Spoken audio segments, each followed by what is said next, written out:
ఈ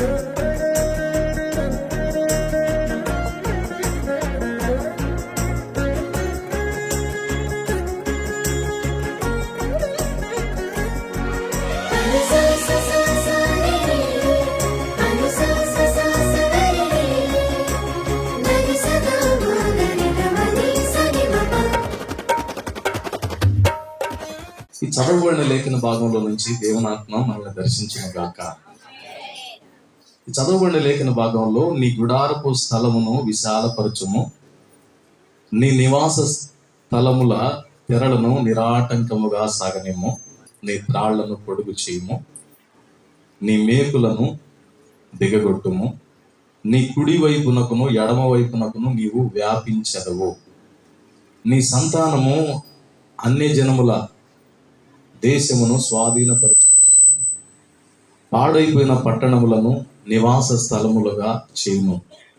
భయపడకము, నీవు సిగ్గుపడనక్కరలేదు, అవమానమును తలంచుకుము, నీవు లజ్జపడనక్కరలేదు అని దేవుని వాగ్దానాల గురించి ఇందులో మాట్లాడాడు. నేను అదంతా అవసరం లేదు, కానీ ఎందుకు చదివించానంటే ఇందులో బోలెడన్ని వాగ్దానాలు ఉన్నాయి. ఇందులో ఏ వాగ్దానాలు అయితే ఉన్నాయో అవన్నీ దేవుడు మన జీవితాల్లో సంఘములోను నెరవేర్చునుగాక. మొన్న 31st రోజు లేకపోతే జనవరి 1వ తారీఖు రోజున మీరు వాగ్దానాలు తీసుకుని ఉంటారు. అది ఈ సంవత్సరానికి సంబంధించిన వాగ్దానం తీసుకున్నాం. అదొక క్రమం.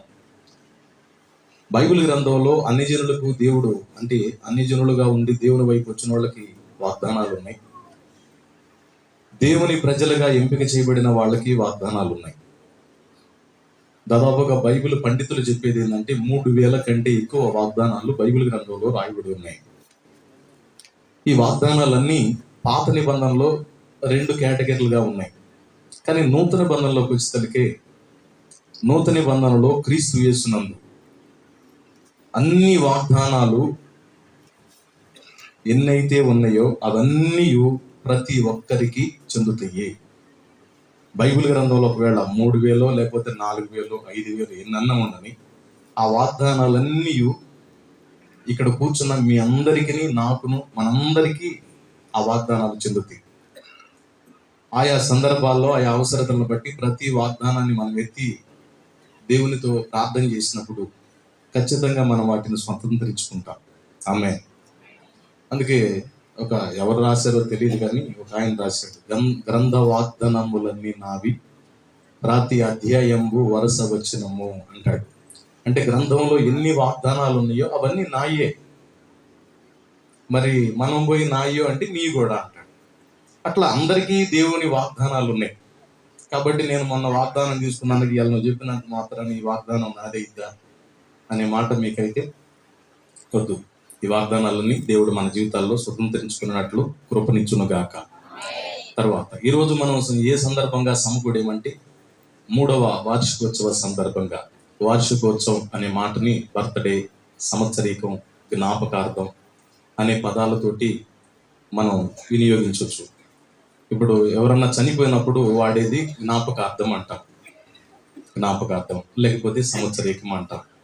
అదే ఏదైనా శుభ సంబంధమైన విషయాలు జరిగితేనేమన్నా ఏదన్నా సంస్థ లేకపోతే చర్చి లేకపోతే ఏమంటారు ఇంకా ఇతరత్ర ఏదైనా ఒక ఏమంటారు వాటిని సంస్థకు సంబంధించింది, వాటిని సంవత్సరం మరలా అదే డేట్ వచ్చినప్పుడు వాటిని వార్షికోత్సవం అనే మాటని వాడతారు. అదే మనిషికి అనుకో బర్త్డే అంటారు. బర్త్డే ఏదైనా సరే దాని అర్థం ఏంటి అంటే పూర్వంలో ఒక డేటు ప్రాముఖ్యంగా జరిగింది, అది మరలా తిరిగి అదే డేట్కి వచ్చినప్పుడు ఆ డేటును గుర్తు చేసుకొని అప్పుడు జరిగిన విషయాలను మనం తలపోసుకొని సంతోషించేదాన్నే వార్షికోత్సవం అంటారు. రైజులా.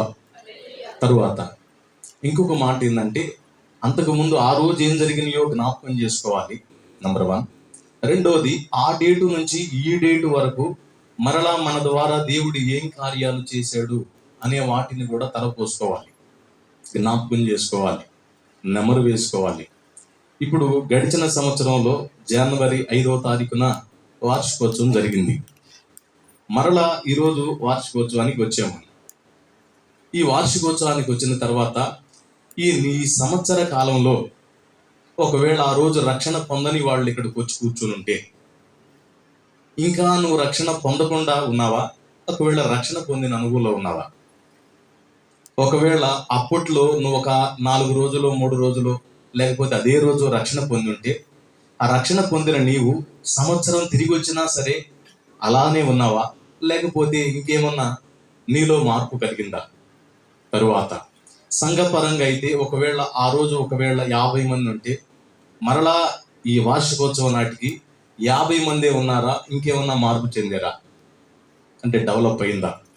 తరువాత ఒకవేళ పర్సనల్ వ్యక్తిగత జీవితంలో మన మైండ్ సెట్ లేకపోతే మనస్తత్వం విషయంలో అప్పుడు మనం ఒకవేళ తెలిసి తెలియని అవగాహన లేనితనంలో ఒకవేళ ఉంటే, ఇప్పటికీ అవగాహన లేనితనంలోనే మనం ఉన్నామా? లేకపోతే ఏమన్నా ఆధ్యాత్మికమైన విధానంలో మెచ్యూరిటీ అయ్యామా? పరిపక్వత చెందేమా? ఆత్మీయ అనుభవంలోకి వచ్చామా అనే దాన్ని మనం చూసుకోవాలి.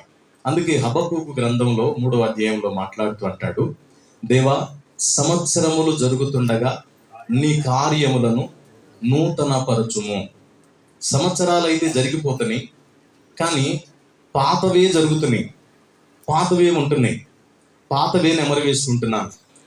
గడిచిన సంవత్సరం ఏమున్నాయో, లేకపోతే అంతకుముందు సంవత్సరాలు ఏమున్నాయో, లేకపోతే 10 సంవత్సరాల క్రితం ఏమైతే ఉన్నాయో, ఆ 10 సంవత్సరాల క్రితం జరిగిన సంఘటనే నేను మరలా తలపోస్తున్నానే తప్ప మరలా క్రొత్త విషయాలు నా హృదయంలోకి రావటం లేదు. నా జీవితంలో క్రొత్త విషయాలను నేను స్వతంత్రించుకోలేకపోతున్నాను. నా జీవితంలో నూతన కార్యాలు నేను చూడలేకపోతున్నాను. కాబట్టి ఇప్పుడు ఈ సంవత్సరంలో నేను అడుగుతున్నాను ఏమనంటే, సంవత్సరములు జరుగుతుండగా నా పట్ల నీ కార్యములను నూతన పరచుము. హల్లెలూయా అని హబక్కూకు గ్రంథంలో భక్తుడు మాట్లాడాడు. ఎందుకు ఆ మాట మాట్లాడాడు అంటే, ఎప్పుడు చూసినా పాత వ్యవహారంలోనే ఉన్నాడు, పాతవే జరుగుతున్నాయి. కొంతమంది మనం జీవితాలను చూస్తే సంవత్సరాలు జరుగుతున్నా నేను కొంతమంది జీవితాలలో చూశాను. మా ఊర్లో ఒక అతను ఉన్నాడు, వాడు నాకు బెస్ట్ ఫ్రెండ్. వాడు అనే మాట ఎందుకు వాడినంటే, నాకు చాలా బెస్ట్ ఫ్రెండ్ అది. అతనుకి దాదాపు నేను ఒక 10 నుంచి 15 సార్లు చాలా స్పష్టంగా 2 గంటల సమయాన్ని హెచ్చించి దేవుని గురించి చెప్పాను. దేవుని గురించి చెబితే అతను నేను చెప్పిన ప్రతిసారి, నేను ఫ్రెండ్గా ఉన్నాను కనుక ఏమో బహుశా తెలియదు, గౌరవం అయితే ఇచ్చేవాడు. అట్లా నాతో మాట్లాడుతా నేను చెప్పిన ప్రతిసారి వాయిదా వేసుకుంటా దాట వేసుకుంటా పోయేవాడు. సరే ఇట్లా కాదని చెప్పని నేను చెప్పిన మాటలు అట్లా పెట్టి దైవజనుడు షాలేమన్న దగ్గరికి తీసుకెళ్లి కూర్చోబెట్టే వాక్యం దగ్గర. పలుమార్లు దాదాపుగా అన్న దగ్గర వాక్యం ఏంటి, దేవుని ఆత్మ చేత దర్శించబడని వాడు నేనంటాను దరిద్రుడు అంటాను. ఎందుకంటే దేవుడు ఆయనకి ఇచ్చిన అలాంటి మహాకృప. చాలా మంది కనుల ఎదుట వందలు వేల మంది కూడా రక్షణలోనికి వస్తుంటే, వీడు మాత్రం అందరితో పాటు బాప్తిజం అని అనగానే చేయెత్తేవాడు, నిలబడేవాడు. నిలబడిన వాళ్ళ కోసం ప్రార్థన చేసినాక, మీరు పొందాలనుకునే వాళ్ళు ముందుకు రండి అంటే, ఆహా ఇవాళ నన్ను ముంచాలనే ఆ పప్పులే మడుకొని కూర్చున్నాడు. అట్లా ఎన్నిసార్లు అంటే దాదాపు నాకు తెలిసి ఒక 20 నుంచి 25 సార్లు అలాగని వాయిదా వేసుకుంటా ఒక 6-7 సంవత్సరాలు టయాన్ని అలా గడిపేశాడు. అలా సమయాన్ని గడుపుతూ లాస్ట్ ఇయర్ అంటే పోయిన సంవత్సరం కాక అంతకుముందు సంవత్సరం అనుకుంటా, ఏమైందంటే క్రిస్మస్ కి ముందు 23వ తారీఖున అతనికి స్ట్రోక్ వచ్చి స్పాట్ లో చనిపోయాడు.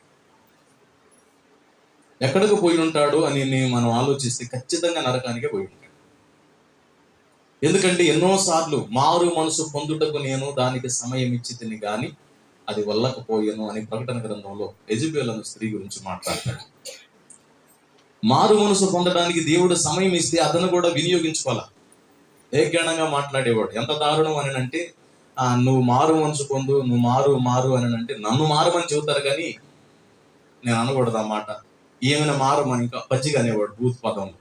ఏమైనా మారమని ఎవడు చెప్పడేందిరా అని నాతో పాటు ఉన్న తమ్ముళ్ళు ఎవరైనా సువార్త చెబితే అనేవాడు. అంటే వాళ్ళ భార్యను మారమని ఎవడు చెప్పడేది, ఇంకొక ఆమె చేసుకోవాలన్నట్టు ఎగతాళ్ళు అనమాట, గేలి చేయటం.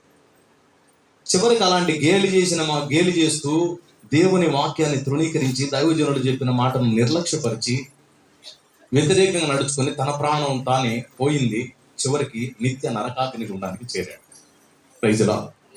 ఈరోజు మనం గుర్తించాల్సింది ఏంటంటే, ఒకవేళ ఇక్కడ కూర్చున్న నీవు గడిచిన సంవత్సరాల్లో ఒకవేళ ఇక్కడికి వచ్చేవో లేదో నాకు తెలియదు, ఒకవేళ ఈ రోజు ఇక్కడ అడుగు పెట్టుంటే నీ జీవితంలో ఎన్నోసార్లు కరపత్రికల ద్వారా కానీ, లేకపోతే ఏమంటారు యూట్యూబ్ ద్వారా కానీ, లేకపోతే షార్ట్ మెసేజ్ ద్వారా కానీ, లేకపోతే ఇంకొకళ్ళు ఎవరన్నా టెస్టిమనీల ద్వారా కానీ, ఇలా ఎన్నోసార్లు దేవుని వాక్యాన్ని వినుండొచ్చు. మన సనాతన భారతదేశంలో 33,33,33,333 మంది దేవుళ్ళు లేక దేవీ దేవతలు ఉన్నారని వాడుక. నిజంగా అంతమంది దేవుళ్ళు ఉన్నారా అని మనం ఆలోచిస్తే అంతమంది దేవుళ్ళు లేరన్న సంగతి మనకు అర్థమవుతుంది. ఇప్పుడు కొంతమందిని మనం అడిగామనుకో, చాలా మంది దేవుళ్ళు ఉన్నారు అని చెప్పేవాళ్ళని మనం కాస్త నిలేసి గనక గట్టిగా అడిగామనుకో, దేవుళ్ళు అంతమంది లేరు, ఒక్కడే ఉన్నాడు, కాత ఆయన రామ అన్నాడు, నేనేమో కృష్ణ అన్నాడు, ఆయన ఏమన్నా జీసస్ అన్నాడు, ఆయన ఏమన్నా బుద్ధుడు అన్నాడు, ఇంకొక ఆయన ఏమన్నా అల్లా అన్నాడు. ఏదో తలకు పేరు పెట్టుకున్నారు కానీ ఇదిగో అన్ని పోయి నదులన్నీ సముద్రంలో కలిసినట్టు దేవుడు అనేవాడు ఒక్కడే. మరి ఒక్కడన్నవాడు ఎంతమంది పేర్లు ఎందుకు చెబుతావయ్యా అంటే, ఎవరు చూశారు అంటే వాళ్ళకి క్లారిటీ ఉండదు. ఒక దైవజనుడు పాడాడు, ఆకాశమందున సూర్యుని వలనే దేవుడొక్కడండి, ఆకాశమందున సూర్యుని వలనే దేవుడొక్కడండి, జగమందు ఎందెందు వెతకిన నీతి పరుడు దేవుడు, ఆకాశమందున సూర్యుని వలనే. ఆకాశంలో సూర్యుని వలనే దేవుడు ఒక్కడు అన్నాడు అంటే ఆకాశంలో సూర్యుడు ఎంతమంది ఉన్నారు? ప్రపంచం మొత్తానికి సూర్యుడు ఒక్కడే. అమెరికాకైనా ఇండియాకైనా ఎక్కడైనా సరే సూర్యుడు ఒక్కడే. ఒక సూర్యుడు ఒక్కడేలాగో దేవుడు అనేవాడు కూడా ఒక్కడేనన్నాడు. సరే తీసేయి. ఒక భార్యకి భర్తలు ఎంతమంది ఉంటారు? చాలా మంది ఉంటారు. కానీ ఆ బిడ్డకి జన్మనిచ్చిన తల్లులు ఎంతమంది ఉంటారు? తండ్రులు ఎంతమంది ఉంటారు? తల్లి ఒక్కడు, తండ్రి అయినా ఒక్కతే. ఒకవేళ వాళ్ళ నాన్నకి వాళ్ళ అమ్మ చనిపోయినప్పుడు రెండే మ్యారేజ్ చేసుకుంటే పిన్నమ్మో లేకపోతే పెద్దమ్మ అవుతుందే తప్ప, లేకపోతే వాళ్ళ అమ్మోళ్ళ అక్క చెల్లెళ్ళు ఉంటే పిన్నమ్మో పెద్దమ్మ అవుతారే తప్ప, జన్మనిచ్చిన వాళ్ళు మాత్రం ఒక్కళ్ళే ఉంటారు. ఒక్క సూర్యుడు ఎలాగో, ఒక్క తల్లి ఎలాగో, లేకపోతే ఒకే తండ్రి ఎలాగో, సృష్టికర్త అయిన దేవుడు అనేవాడు కూడా ఒక్కడే ఉన్నాడు. మరి ఒక్కడే దేవుడు అన్నారు కదా, మరి ఇంతమంది దేవుళ్ళు ఎలా వచ్చారని మీరు ఒక ప్రశ్న నన్ను అడగొచ్చు. దానికి నేను ఒక సింపుల్ మాట చెప్పి ముందుకు వెళ్తాను. ఒక్కడే దేవుడు అన్నావు కదా, ఇంతమంది ఎలా వచ్చారంటే, మనుషులు మానవులు చాలా ఆశ కలిగిన వాళ్ళు దేవుని విషయంలో. ఒక కవి పాడాడు, దేవుడు చేసిన మనుషుల్లారా, మనుషులు చేసిన. ఇప్పుడు దేవుడు చేసిన, దేవుడు అని ఏకవచనం పలికి దేవుడు చేసిన మనుషుల్లారా అన్నాడు. అంటే ఒక్కడే దేవుడు మనుషుల్ని చాలా మందిని చేశాడు. అయితే సెకండరీ ఈ మాట అంటాడు, ఏమని? మనుషులు చేసిన దేవుడు అనడు, దేవుళ్ళారా అంటాడు. అంటే మనుషులందరినీ చేసిన వాడు ఏమన్నా దేవుడు ఒక్కడేనంట. కానీ మానవులందరూ చేసుకున్న దేవుళ్ళేం కుప్పల పొందున్నారట. ఒప్పిచెర్ల అనే ప్రాంతంలో నేను సేవ చేస్తున్నానని అన్న చెప్పాడు కదా. చిలకలూరుపేట, నరసరావుపేట, తర్వాత నగరికల్లు, నగరికల్లు నుంచి కారంపూడి. నగరికల్లు దాటిన తర్వాత గుళ్ళపల్లి అనే ప్రాంతం ఉంది. నేను వెళతా ఒకరోజు ఉదయాన్నే అక్కడ కూర్చొని టిఫిన్ చేస్తున్నా. ఇట్లానే బల్లబండి ఉంది, ఆ బల్లబండి దగ్గర టిఫిన్ ఇస్తే నేను అక్కడికి వెళ్ళి నా వెహికల్ ఆపుకొని టిఫిన్ తీసుకున్నాను. దీని వెనక మాల ఒక చెత్త లారీ ఉంది. చెత్త లారీ అవతల ఒక గుడి ఉంది, హైందవుల గుడి. ఏదో పాటలు పెట్టారు, ఆ పాటలు వినపడతా ఉన్నాయి, అందులో శ్లోకాలు. సరే ఏదైనా వినపడి అనుకో, ఆ శ్లోకాలు ఏదన్నా విందాం, గమనిద్దామని చెప్పి నాకు ఆశ, ఇంట్రెస్ట్. అవి వింటా ఉన్నట్టు ఇడ్లీ తీసుకొని తింటానే వింటున్నాను. ఈలోపు ఏమైందంటే ఆయన స్విచ్ ఆపాడు. అరే ఏందో ఆపినట్టు ఉండాడే అని నేను చెప్పి అనుకుంటా ఉండగానే గంట మోగింది, టంగ్ టంగ్ టంగ్ అని 3 సార్లు. గంట మోగిళ్ళకి ఓహో ఇది గుడి మీద వీళ్ళు పెట్టింది అని చెప్పని చిన్నగా నేను కొంచెం అట్లా వెనక్కి వచ్చి చూస్తున్నాను ఆ చెత్తలారీ. అప్పుడు ఒక ఆయన, పెద్ద ఆయన ఏం చేశాడంటే, ఏదో ఒక పూల పాత్ర తీసుకొని అందులో కొబ్బరికాయ, అగరబత్తులు, ఇంకేదో కొన్ని పూలు ఏదో తీసుకొని పోయాడు. పోయిన తర్వాత ఆ గుళ్ళో పూజారి గారు వచ్చి ఏం పేరు, ఏం గోత్రము, ఎవరి పేరుని అర్చన చేయాలి అని చెప్పని అడిగాడు. అడిగితే ఆయన ఏదో ఫలానా ఫలానా ఫలానా అని చెప్పాడు. అయిపోయిన తర్వాత ఆయన దగ్గర ఉంటుంది కదా, గుడి దగ్గరికి వెళ్ళినప్పుడు శతగోపం అంటారు. మీకు అర్థం అవ్వాలంటే ఓల్డ్ టయాల్లో పెట్రోల్ మార్క్స్ లైట్ మూతలాగా ఉంటుంది, ఆ ఒక టోపీలాగా. దాన్ని తీసుకెళ్ళి ఆయన మీద పెట్టాడు. ఆయన మీద పెట్టి ఇప్పుడు ఆ గుళ్ళో దేవుడు ఎవరైతే ఉన్నారో ఆయన పేరిట ఆయన్ని దీవించడం మొదలు పెట్టారు. ఉదాహరణకి ఇప్పుడు మా దగ్గరికి వచ్చారనుకో, మేము ప్రార్థన చేసి తర్వాత ఎవరి నామాన్ని దీవిస్తాము? అందరు చెప్పాలి, యేసు నామములో మీరు ఆశీర్వదించబడుదురు గాక, యేసు నామములు ఇది నెరవేర్చబడును గాక, యేసు నామములో సమాధానం కలుగును గాక అంటాం కదా. ఇప్పుడు ఆయన చేశాడు, ఆ శతకోపం పెట్టి ఆ గుళ్ళో దేవుడు ఎవరైతే ఉన్నారో ఆయన పేరిట దీవించడం మొదలు పెట్టాడు. ఏమన్నాడంటే, ఓం రాజశేఖర రెడ్డి నమః అన్నాడు. నేను ఒక్కసారి దిమ్మలపోయి వెనక్కి తిరిగి చూశాను. ఎందుకంటే నాకు తెలిసి దేవుడు అనేవాడు రాజశేఖర రెడ్డి అనే ఆయన లేడు. ఏదో కొంతమంది దేవుళ్ళ పేర్లు తెలుసు. ఇప్పుడు రాజశేఖర రెడ్డి అయిన మహానంగానే రాజశేఖర రెడ్డి అయిన ఆయన ఎవరు? తింటాం మానేశారు, ఆలోచనలో పడ్డా. అంతలోకి ఆ చెల్లి అంది, ఏందన్నా టిఫిన్ బాగాలేదా, మేము కొత్తగా పెట్టుకున్నాము, ఏదన్నా ఉప్పు కానీ ఏదన్నా తక్కువైంది అనుకో చెప్పన్నా, సరి చేసుకుంటాము, మేము కొంచెం వ్యాపారం జరగాలన్నా అంటే, లేదురా తల్లి బాగుంది, సూపర్ ఉంది, నేనేదో వేరే ఆలోచిస్తున్నాను అని చెప్పి అంటే చిన్నగా తింటూ మొదలుపెట్టే లోపు ఆయన పూజా కార్యక్రమం ముగించుకున్న బాబాయ్ వచ్చాడు. పెద్ద ఆయన, ఒక 55 నుంచి 60 సంవత్సరాలు వచ్చి అదే పూల పాత్ర తీసుకొచ్చి ఒక గోడ మీద పెట్టి, నాకు ఇడ్లీ అన్నాడు. ఆమె ఇడ్లీ ఇస్తుంటే నేను అన్నాను, బాబాయ్ ఎక్కడ పోయేస్తున్నావే అన్నా. గుడి పోయేస్తున్నానయ్యా అన్నాడు. ఏ గుడికి బాబాయ్ అన్న? ఇదిగో అదేనయ్యా ఆ గుడియా అన్నాడు. ఏ గుడి బాబాయ్? అదేనయ్యా రాజశేఖర రెడ్డి స్వామి గుడి అన్నాడు. ఏందే అన్నా. అంటే అదేనయ్యా రాజశేఖర రెడ్డి స్వామి గుడి అన్న. నాకేం అర్థం కాలేదు బాబాయ్, సరికి చెప్పాను. అర్థం కాకపోవడానికి ఏముందయ్యా, వైఎస్ రాజశేఖర రెడ్డి ఉంటాడా, ఆయన చనిపోయినప్పుడు మా కుటుంబాలు ఒక 200 కుటుంబాలు ఉన్నాయి, 200 నుంచి 250. మేమందరం కలిసి తలా కాస్త వేసుకొని ఏం చేసామో తెలుసా, ఆయన పేరిట గుడి కట్టించాం. ఆ గుడిలో ఉన్న విగ్రహం ఎవరిది అని అంటే రాజశేఖర రెడ్డి గారు. మాకేదన్నా అవసరమైందనుకో, మా కోరిక లేదన్నా, మా సమస్య లేదన్నా తీరాలి అని అనుకున్నప్పుడు ఆయన దగ్గరకు పోయి దండం పెట్టుకుంటాము. ఇప్పుడు మేము ఆయన దగ్గర పోయి ప్రార్థన చేసుకుని దండం పెట్టుకున్నప్పుడు ఆ స్వామి మాకు మేలు చేస్తాడయ్యా, మేమందరం ఆ గుడికే పోతాము. సరే, నేను ఆయన్ని విమర్శించదలుచుకోవాలా, నాకెందుకు లేని వస్తా, నేను బండి మీద వెళుతూ ఆలోచించడం మొదలుపెట్టాను. ఇప్పుడు వైఎస్ రాజశేఖర రెడ్డి అని ఆయన దేవుడు కాదు, ఒక మానవుడు, ఒక ముఖ్యమంత్రిగా ఉండి హెలికాప్టర్లో వెళతా ఏదో ఇన్సిడెంట్ గా చనిపోయాడు, లేకపోతే కొంతమంది చంపబడ్డారని ఏదో అనుకున్నారు. మనకు ఆ వాళ్ళొద్దు, ఇదంతా జరిగింది మనకు తెలుసు, నాకు తెలిసినాకనే జరిగింది. కానీ ఇప్పుడు ఆ గుడి ఉంది కదా, మనము మన పిల్లలు వాళ్ళ పిల్లలు వాళ్ళ పిల్లలు వాళ్ళ పిల్లలు ఒక 10 తరాలు పోయిందనుకోండి, 10 తరాల తర్వాత కూడా తరతరాలుగా వంశపారపర్యంగా పూజారి ఉంటాడు, వంశపారపర్యంగా భక్తులు ఉంటారు, కట్టిన గుడి కూడా సంవత్సరాలైనా ఉంటుంది. ఇప్పుడు ఆ 10 తరాల తర్వాత వాళ్ళు ఏమనుకుంటారు తెలుసా, ఒరే రాజశేఖర రెడ్డి స్వామి దండం పెట్టుకోరా, సంపలేసుకో అంటారు. ఎందుకంటే వాళ్ళకి తెలియదు కదా దేవుడా మానవుడని.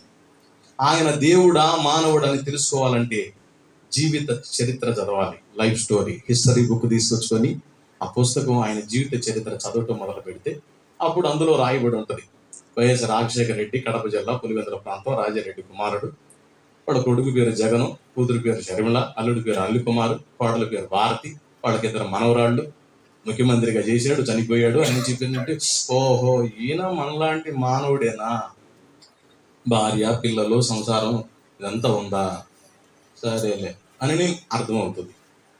ఇప్పుడు ఆరాధిస్తున్నాం ఆ దేవుణ్ణి, మా దేవుడే అని ఆరాధిస్తూ మా తాత ముత్తాతలు మొక్కారు అని అనుకొని నువ్వు ఆరాధిస్తున్న వాళ్ళ చరిత్ర నువ్వు చదివావా? ఇంతకు బైబిల్ ఎంతమంది కాడండి? ఒకసారి చేతి చూపించండి, బైబిల్ ఎందుకు చూపించండి.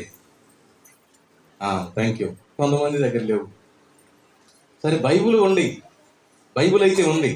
బైబిల్లో ఇప్పుడు నువ్వు ఆరాధిస్తున్న యేసు ప్రభు వారి చరిత్ర ఎంతమంది చదివారు? అంటే డౌటే. బైబిల్ గ్రంథం ఒకసారి ఒక దైవజనుడు పుస్తకం రాశాడు. బైబిల్ గ్రంథాన్ని ఇట్లా చదవచ్చు అని అంటే, ఆయన 10 రోజుల్లో మా సంఘంలో 15 మంది ఉన్నారు బైబిల్ చదివిన వాళ్ళు 10 రోజుల్లో. అసలు నిజంగా వాస్తవంగా ఎంత టైం పట్టిద్దంటే అది 72 గంటలు పట్టిద్దట. బైబిల్ గ్రంథం చదవడానికి 72 గంటలు, అంటే 24 గంటలు ఒక రోజు చేసుకుంటే 3 రోజులు ఫుల్ డే, నైట్ పగలు 3 రోజులు చదివితే అయిపోతుంది. నిజంగా అది వాస్తవేనా నేను చెప్పి నేను ఒక రోజు మొదలు పెడితే దేవుని మహాకృప వల్ల 5 రోజుల్లో చదవటానికి దేవుడు కృపనిచ్చాడు. అంటే అప్పుడు నాకు వాస్తవేననిపించింది. కాస్త కోస్తో చదువు, నేను చదివింది 2వ తరగతి, కాస్త కోస్తో చదువు తక్కువగా ఉండి చదవటం అవగాహన అయ్యి అలవరుచుకున్న నాకు ఒక 5 రోజులు పట్టిందంటే, కంటిన్యూగా ఒకవేళ చదవగలిగిన సామర్థ్యం కలిగి ఉంటే 72 గంటలు ఖచ్చితంగా చదవగలరు. సరే, అంత కాకపోయినా కనీసం 5 రోజుల్లోనైతే చదవటం గ్యారంటీ కదా, ఎందుకంటే అనుభవంలో చూశాను కదా అని.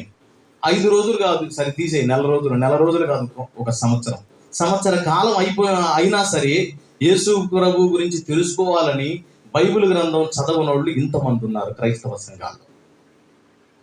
ఈరోజు మనం ఆశీర్వదించబడకపోవడానికి, దీవించబడకపోవడానికి, మేలులు పొందుకోపోవడానికి కారణం ఏందో తెలుసా? సమస్తాన్ని సమకూర్చగలిగిన బైబిల్ గ్రంథం నీ చేతిలో ఉంది, కానీ దాన్ని నువ్వు వాక్యాన్ని ధ్యానించి చదివి హృదయంలో పెట్టుకొని అనుసరించని కారణాన్ని బట్టి ఇంకా మన జీవితాల్లో దారిద్ర్యాన్ని అనుభవిస్తున్నామే తప్ప దేవుని మేలులను, ఆశీర్వాదాన్ని అనుభవించలేకపోతున్నాం. ప్రైజ్ ది లార్డ్, హల్లెలూయా. ఇట్లానే పల్లెటూరులో ఒక భార్య, భర్త, తల్లి, ముగ్గురు ఉండారంట. అంటే అమ్మ, కొడుకు, కోడలు. వాళ్ళు గేదెలను మేపుకుంటారు. గేదెలు తప్పిపోయినాయి. పాప ఆయన చదువు లేనాడు. టౌన్లోకి వెళ్ళి గేదెలన్నీ దేవులాడుకుంటా వెళ్ళి చివరికి టౌన్లోకి వెళ్ళి ఆడికి ఏం బలగట్ల మీరు ఆడికి. టౌన్ అంటే ఏంది? పట్టణంలోకి వెళ్తే ఆ పట్టణంలో టిఫిన్ చేద్దామని చెప్పి టిఫిన్ దగ్గరకు పోతా ఉంటే చివరికి అట్టపోయి కొద్ది దూరం పోయిన తర్వాత ఆ హోటల్ పక్కనే ఒక ఆయన గొడుగులు అమ్ముతున్నాడు. ఈ పల్లెటూరు కదా, గొడుగులు అప్పుడు కొత్తగా వచ్చిన రోజులు, ఇతనికి ఏం తెలియదు. ఏమండి బాబు ఇదేంది అని అడిగాడు. ఇదా గొడుగు అన్నాడు. ఏం చేస్తారు దీంతో? ఏం చేసేది ఏముంది, ఈ దగ్గర ఉంటే తడవరు, వానకేసుకోవచ్చు, తడవరు అస్సలు అని. అస్సలు తడవరా. ఎంతంట? 100 రూపాయలు. అటైతే తీస్తామాగా అని చెప్పి జేబులో నుంచి తీసి 100 రూపాయలు ఇచ్చి గొడుగు కొనుక్కున్నాడు. ఆ గొడుగు కొనుక్కొని చిన్నగా తీసుకొని టిఫిన్ చేశాడు. టిఫిన్ చేసినాక చిన్నగా బయలుదేరి, ఇంకా లుంగి కట్టుకున్న వాళ్ళు ఏం చేస్తారు, సంకలో పెట్టుకుని వెళ్తున్నాడు. ఇక ఆ టౌన్ కొంచెం బయటకు దాటినాక కాలినడకనేక మరి గేదెని దేవులాడుకునేవాడు ఏం చేస్తాడు, బైక్ మీద పోతే తేడా దొరికింది. ఇక ఆ చీరలు అవన్నీ దేవులాడుకుంటా పోతా ఉంటే చిన్నగా నల్లగా మబ్బు పట్టి ఉందంట. ఆ మబ్బు పట్టి ఉండేలాగే వెళ్తా ఉన్నాడు. ఒక్కొక్క చినుకు పడతా ఉంటే పట్టా పడతా నీ పైన. నీ పప్పులోడకు మొన్న కూడా నన్ను తడిపావు, గొడుగు అన్నా నిజంగా మనల్ని అసలు తడపలు ఇదంటే తడవరంట అని అన్నాడు. ఇంకా పట్టా పడతనీళ్ళకి ఏంది, ఆయన చెప్పాడు కదా తడవ అన్నాము కదా, ఈ సంఖలో పెట్టుకున్నాము, ఒకవేళ ఈ సంఖ కాదేమో ఈ సంఖలో పెట్టుకున్నాము. ఈ సంఖలో పెట్టినా సరే అందరి కాడికి పోతుంది. ఇట్ట కాదేమో నెత్తిగా పెట్టుకున్నామని పెట్టుకున్నాం. పట్ట ఒక్కసారి అందిన కాడకి బాధింది, మొత్తం తడిచిపోయాడు, కడుపులో మండింది. పల్లెటూరు అని నన్ను ఎగతాళి చేస్తాడు వాడు, గొడుగుంటే తడవరని చెప్పి మొత్తం తడిసాను, వాడు ఎవరని తెలుస్తాను 100 రూపాయలు ఎందుకు పోగొట్టుకోవాలని రేపు ప్రయాణం పెట్టాడు. పోయినాక వాటల కాడ పోయి ఇడేడు అన్నాడు. ఎవడయ్యా? ఆ గొడుగులో అడేడి, వాడు నన్ను ఎంత మోసం చేసాడు అనుకున్నా, వాడు ఎవరని తెలుస్తా అన్నాడు. ఆడబెట్టాడు, మళ్ళీ అమ్ముకుంటున్నాడు అని చెప్పి ఆయన కాడ పోయి, ఎవరా నేను ఎట్ట కనపడదాను నీ కంటికి, ఎంట కనపడుతున్నారా, పల్లెటూరు అనుకున్న మా ఊరు మొత్తాన్ని టాటర్లు పెట్టి పిలుస్తారు అని చెప్పి. ఏమైంది బాబు అన్న. ఏమైంది? 100 రూపాయలు తీసుకున్నావు, గొడుగు ఇచ్చావు, తడవరు అన్నావు. ఆ ఊరు బయట ఏదో వాన పడలేదుగా, ఏడ పడలేదు, ఆ ఊరు బయట పడుతుంది. వర్షం పడుతుందని చెప్పి నేనేం చేశాను, ఈ సంఖలో ఉందా, ఒకవేళ తడవదని చెప్పి గిద్దరిని పెట్టుకున్నా తడితిని, ఒకవేళ ఎట్ట కాదేమని చెప్పి నెత్తి మీద పెట్టుకున్నా తడవలు తడిచాను. ఆ సంఖ్యలో పెట్టుకుని ఈ సంఖ్యలో పెట్టుకుని తడిచాను. నన్ను మోసం చేసేవాళ్ళు. అయ్యా సంఖ్యలోనో లేకపోతే ఈ సంఖ్యలోనో నెత్తి మీద కాదు. ఎవరు చెప్పారు నీకట్ట? మరేం చేయాలి? ఏం చేసేది ఏమో విసిస్తున్నట్ట. కానీ తప్పనొక్కని అయ్యే భలే వచ్చింది అన్నాడు. భలే వచ్చింది అన్నాడు. అంటే 100 రూపాయలు పెట్టి అది కొనుక్కున్నాడు కానీ దానిని వినియోగించే విధానం తెలియక మనిషి అంతా తడవాల్సి వచ్చింది. ఈరోజు నీ దగ్గర ఉన్న బైబిల్ గ్రంథంలో గొప్ప నిధి ఉంది. నీ జీవితానికి నువ్వు ఎదుర్కొనే ప్రతి సమస్యకు పరిష్కారం బైబిల్ గ్రంథంలో ఉంది. కానీ ఆ బైబిల్ గ్రంథాన్ని గురించి తెలుసుకొని కారణాన్ని బట్టి, దేవుని వాక్యాన్ని గ్రహించని కారణాన్ని బట్టి, బైబిల్ గ్రంథాన్ని చదవటం మొదలుపెట్టని కారణాన్ని బట్టి చాలా కుటుంబాలు శాపాన్ని అనుభవిస్తున్నాయి. ఈరోజు ఒకవేళ ఇంతవరకు నువ్వు చదువుతా ఉంటే దేవునికి మహిమ, ప్రభు నిన్ను ఇంకా దీవించి వాడుకొనును గాక. ఒకవేళ లేకపోతే బైబిల్ గ్రంథాన్ని ఖచ్చితంగా ఈ రోజు నుంచి నువ్వు ప్రారంభించాలి. ఆమేన్. మరలా వార్షికోత్సవం వచ్చినప్పుడు ఒకవేళ దైవజనుడు అడిగితే, అన్నా నేను బైబిల్ గ్రంథాన్ని చదివాను, నేను మొన్న మా సంఘంలో చదివారేమో నాకు నమ్మకం లేదు, అయినా ఒకవేళ ఒక చిన్న వాగ్దానం ఇద్దామని చెప్పని బైబిల్ గ్రంథం చదివిన వాళ్ళు ఎవరన్నా ఉండారా అని చెప్పని నేనేం చేశానో తెలుసా? పైనుంచి వద్దామని 4 సార్లు బైబిల్ గ్రంథం చదివిన వాళ్ళు ఎవరన్నా ఉంటే చేతులు ఎత్తన్నాను. 2 తమ్ముళ్ళు టక్కన లేచి నిలబడ్డారు. ఏంది 4 సార్లు? అవునన్నా 4 సార్లు. 4 సార్లు? అవునన్నా 4 సార్లు. సంవత్సరంలో? అవునన్నా సంవత్సరంలోనే 4 సార్లు చదివామన్నా. సంతోషం వేసింది. ఇక్కడ కూడా అలాంటి వాళ్ళు ఉన్నారని నమ్ముతున్నాను. ఒకవేళ లేకపోతే అలాంటి ఆరాటం, ఆతృత, ఆత్మాభిషేకం నా దేవుడు కుమరించును గాక. ఎందుకంటే దేవుని వాక్యాన్ని మనం చదవటం వల్ల మనకి సత్యం బయలుపరచబడుతుంది, సమస్యకు పరిష్కారం దొరుకుతుంది, దేవుని జీవిత చరిత్ర తెలుసుకోవాలి. కొంతమంది మా దూనమాదులు యేసు ప్రభు కన్య గర్భాన పుట్టాడు అని అంటే దాన్ని ఎగతాళితనంగా, గేలితనంగా తీసుకొని మాట్లాడుతూ న్యాయమయంగా లాజిక్ అడుగుతున్నారు. ఏ లాజిక్ని బట్టి మరియమ్మకి పరిశుద్ధాత్మలను గర్భం వచ్చిందో చెప్పండి అని. ఏ లాజిక్ ఏముందో బైబిల్ గ్రంథంలో ఉంది అని అంటే బైబిల్ గ్రంథంలో రెఫరెన్స్ తీసి చూపించేవాడు కరువైపోయారు. దారుణం కదా. అందుకని నేను చెప్పే మాట ఏంటంటే, యేసు ప్రభు నమ్ముకున్న వాళ్ళకి చెప్తున్నాను, బైబిల్ గ్రంథం చదవండి. బైబిల్ గ్రంథం చదివి ఎవరైనా ఒకవేళ అసత్యాన్ని ప్రకటిస్తూ ఉంటే సత్యం పక్షాన పోరాడి దేవుని కొరకు నిలబడండి. అప్పుడు దేవుడు మిమ్మల్ని దీవిస్తాడు. సరే, విడిచిపెడదాం. ఈరోజు ఒకవేళ నువ్వు ఇంకా రక్షణ బాప్తిసం పొందకపోతే నీవెవరిని ఆరాధిస్తున్నావో వాళ్ళ జీవితాన్ని ఎప్పుడైనా చదివావా? దాని గురించి ఆలోచించావా? ఎందుకంటే దేవుని గురించి ఒకవేళ తెలుసుకోకపోతే 2 నష్టాలు. భూమి మీద ఉన్నంతకాలం నువ్వు అగచాట్లతో, అవమానాలతో, నిందలతో, ప్రతికూల పరిస్థితులతో, నెమ్మది లేక, సంతోషం లేక, సమాధానం లేక బాధపడుతూ బ్రతుకు మనుగడం కొనసాగించాలి. భార్య ఏమన్నా భర్తను తిట్టింది, భర్త ఏమన్నా భార్యను తిడతాడు, తల్లిదండ్రులు పిల్లలను తిడతారు, పిల్లలు ఏమన్నా తల్లిదండ్రులు తిడతారు. వీళ్ళందరూ కలిసి కొత్తగా ఎవరన్నా ఇంట్లోకి వచ్చిందనుకో కోడల పిల్లలు తిడతారు. గొడ్డొచ్చిన వేళ బిడ్డొచ్చిన వేళ అని. ఎట్లా ఒకళ్ళొకళ్ళు శాపనార్థాలు పెట్టుకొని జీవితాన్ని విచ్ఛిన్నం చేసుకుంటున్నారే తప్ప సమస్యకు పరిష్కారం ఏదని ఆలోచించట్లా. నీ కుటుంబంలో నెమ్మది, సంతోషం, సమాధానం, ఐక్యత లేకపోవటానికి ఏకైక కారణం ఏందో తెలుసా? నీ మీద ఏలుబడి చేస్తున్న పాపము. పాపం అనేది 2 అక్షరాలు, కానీ అది తరతరాలుగా మానవాళిని నాశనం చేస్తూ నిత్య నరకాగ్ని గుండానికి తీసుకెళ్తుంది. ఎన్నో కుటుంబాలు విచ్ఛిన్నం అయిపోయేటట్లు చేస్తుంది. ఎంతో మంది తమ జీవితాలని మధ్యలోన అర్థం పర్థం లేకుండా ముగించేటట్లు చేసింది. అయితే ఈరోజు ఇక్కడికి వచ్చిన నీతో దేవుడు మాట్లాడుతున్న మాట ఏంటంటే, నిజమైన దేవుణ్ణి గనక నువ్వు గుర్తిరిగి ఆయన్ని హృదయంలోకి చేర్చుకోగలిగితే చాలు, ఆయన నిన్ను నెమ్మది, సంతోషం, సమాధానంతో నింపుతాడు. ఒకవేళ జీవితం ముగించబడితే చనిపోయిన తర్వాత పరలోక రాజ్యాన్ని నీకు అనుగ్రహిస్తాడు. అలా మానవుడు పాపంతో ఉండే 2 నష్టాలు ఉన్నాయి కదా. ఒకటి, భూమి మీద మనశ్శాంతి లేకపోవటం. రెండవది, నిత్య నరకాగ్ని.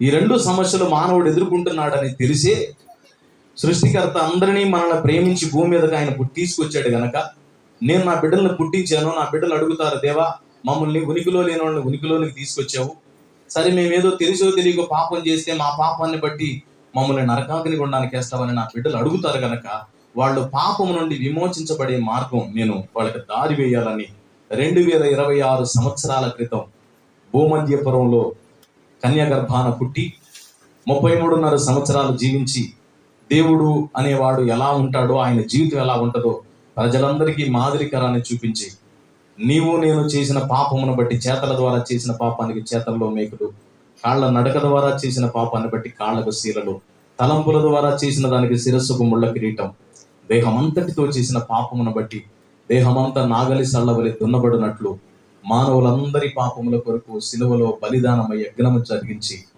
సమాధి చేయబడి మరణపు గుండెను చీల్చి 3వ దినాన తిరిగి లేచిన వాడు, పరలోకానికి వెళ్ళి మరలా తిరిగి రాబోతున్నవాడు నజరేయుడైన యేసుక్రీస్తు అని చెప్తున్నాను. కొడుకు గట్టికి వస్తాను. యేసు ప్రభు నమ్ముకున్నట్టు వలన ఇహమందు సంతోషం, సమాధానం, ప్రశాంతత దొరుకుతుంది. ఏ కారణం చేతనైనా జీవితం ముగించబడితే మోక్ష రాజ్యం దొరుకుతుంది. ఆ పరలోక రాజ్యాన్ని స్వతంత్రించుకోవాలంటే, భూమి మీద సంతోషం, సమాధానంతో నింపబడి విజయోత్సవంతో నువ్వు నడిపించబడాలంటే యేసు ప్రభుని హృదయంలో చేర్చుకో. దానికి ఏమో నువ్వు డబ్బులు ఇవ్వాల్సిన అవసరం లేదు, ఖర్చు పెట్టాల్సిన అవసరం లేదు, కష్టపడాల్సిన అవసరం లేదు, చెమటోర్చాల్సిన అవసరం లేదు, లేకపోతే ఏదో బరువు మూటలు మోయాల్సిన అవసరం లేదు. నువ్వు ఏ స్థలంలో కూర్చున్నావు ఆ స్థలంలోని యేసయ్యా నేను పాపిని, నా హృదయంలోకి రా, నా ప్రతి ఘోర పాపమును మీ రక్తంలో కడగండి, నన్ను పరిశుద్ధుడిగా పరిశుద్ధురాలుగా నన్ను మార్చండయ్యా అన్నొక్క మాట అడిగితే చాలు, యేసయ్య ప్రతి ఘోర పాపాన్ని తొలగిస్తాడు. ఆమేన్. ఎంతమందికి అర్థమైంది నా మాటలు? అమ్మో అర్థం కాలేదా? ఎంతమందికి అర్థం? నేను తెలియక చెప్పింది అర్థమైతే చేయొద్దు. Thank you. రక్షణ బాప్తిజం పొందిన వాళ్ళకి చెప్పా, ఇక ఆ మాట పక్కన పెడదాం. ఇప్పుడు రక్షణ పొందిన వాళ్ళకి అడుకొద్దాం. హబక్కూకు ఏమన్నాడు? దేవా, సంవత్సరములు జరుగుతుండగా నీ కార్యాలు నూతన పరచు అన్నాడు. ఇక్కడ ఏమన్నాడు? నీ గుడారపు స్థలములను విశాలపరచుము, నీ నివాస స్థలపు తెరలను నిరాటంకముగా సాగనిమ్ము అన్నాడు. చాలా మంది తమ తమ జీవితాల్లో ఏం చేస్తారో తెలుసా? ఒక్కొక్కళ్ళు ఒక్కొక్క విధానంలో వాళ్ళు హద్దులు నియమించుకుంటారు. ఇంతవరకు మాత్రమే, ఇంతవరకు మాత్రమే, ఇంతవరకు మాత్రమే అని చాలా మంది హద్దులు నియమించుకొని ఆ హద్దులలో వాళ్ళు ప్రయాణం చేయడానికి ఇష్టపడతారు. కానీ దేవుడు ఏమంటున్నాడంటే, ఇప్పటి వరకు ఒకవేళ నువ్వు హద్దులు పెట్టుకున్నావు కనుకని నీ జీవితం అలా ఉందేమో.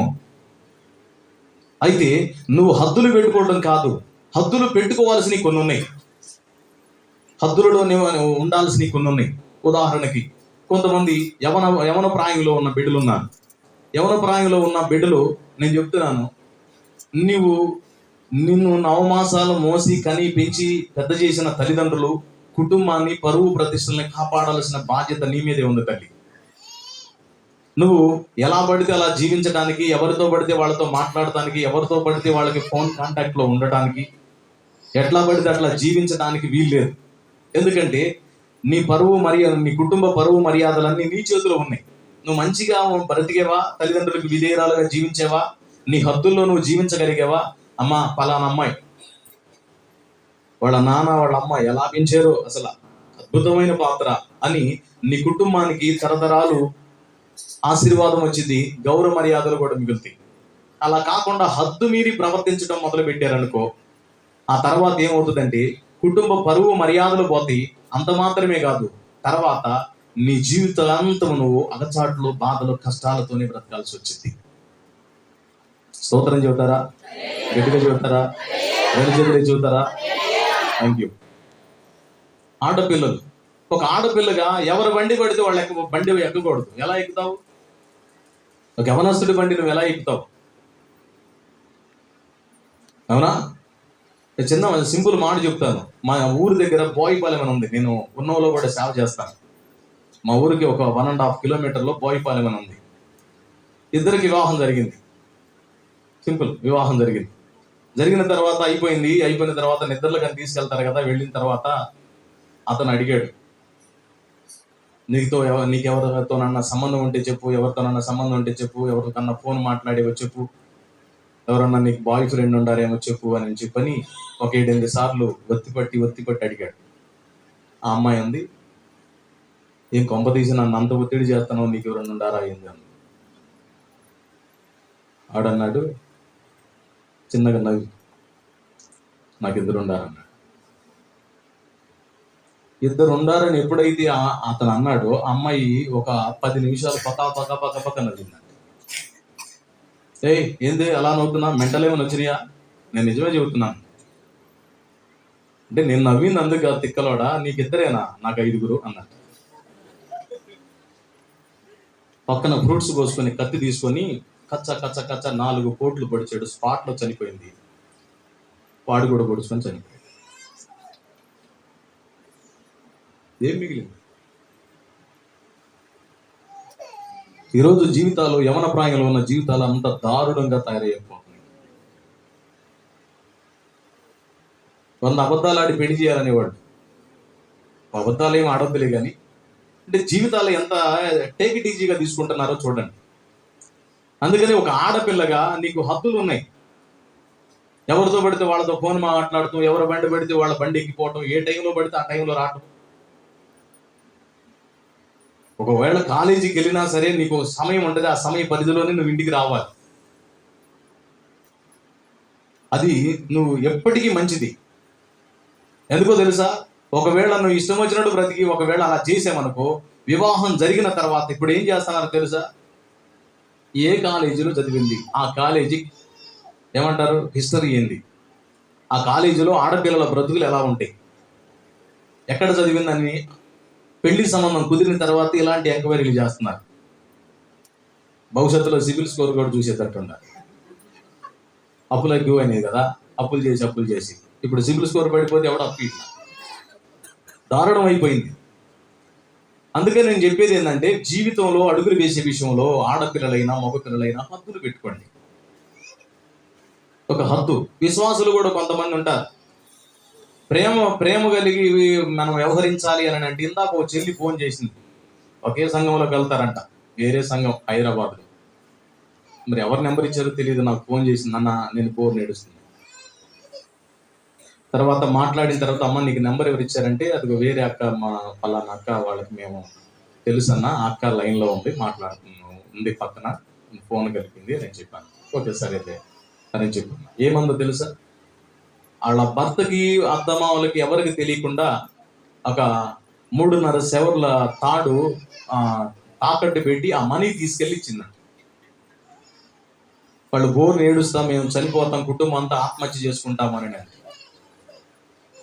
సరే పోనీ ఆత్మహత్య చేసుకొని చనిపోతారని చెప్పని భర్తకు తెలియకుండా తాకట్టు పెట్టి మళ్ళా ఒక 15 రోజుల్లో తీసుకొచ్చి ఇస్తారని చెప్పని ఇస్తే, ఇప్పటికీ 8 నెలలు అవుతుందంట. ఇవ్వకపోయింది కాక అసలు నీకు మాకు సంబంధమే లేదు, నువ్వు మాకు డబ్బులు ఇవ్వలేదు.